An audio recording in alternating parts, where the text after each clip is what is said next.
đang mùa gặt rồi mọi người này. Đấy mùa gặt rồi, mùa gặt lúa. Nhà của mình phát cánh đồng luôn, cánh đồng công nghệ sức.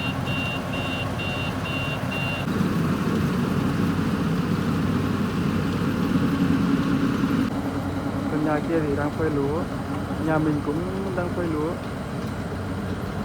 Nhà mình thì cũng được mấy bao mình bán được. Đây lúa nhà mình đây. Đây lúa nhà mình nha mọi người.